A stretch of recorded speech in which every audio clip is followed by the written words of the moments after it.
Manicure ireo vovonjy akanjo fotsy maro be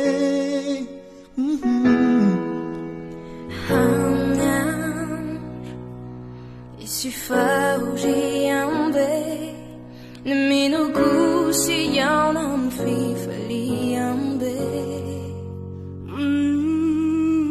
Ireo nares le tsisy avela mialamay andray ny satrobony nahitry ny fiainana ireo izay nares no mananjara amin'ny azonay izay voasoratra ny bokyny fiainana vovonjy anao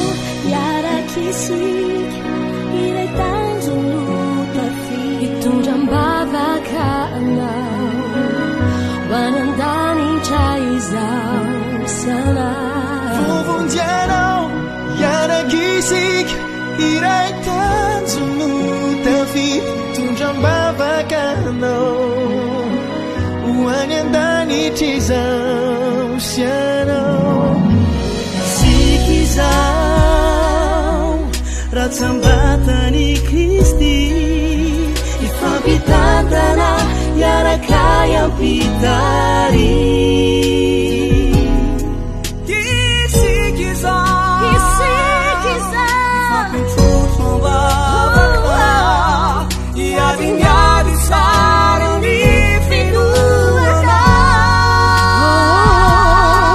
ireo sanaresian da tsisy avela ialamay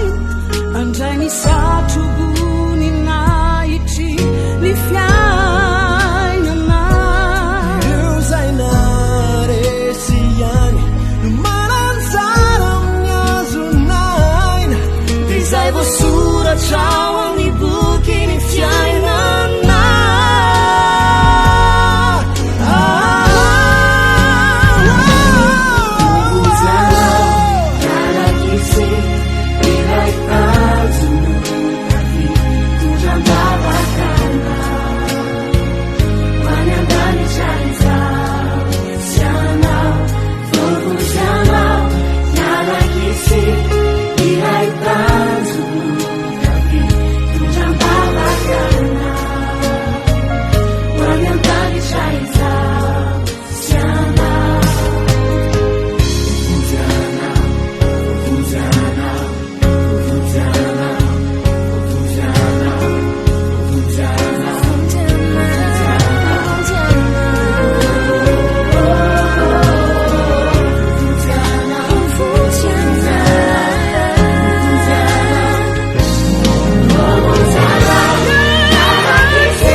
Video?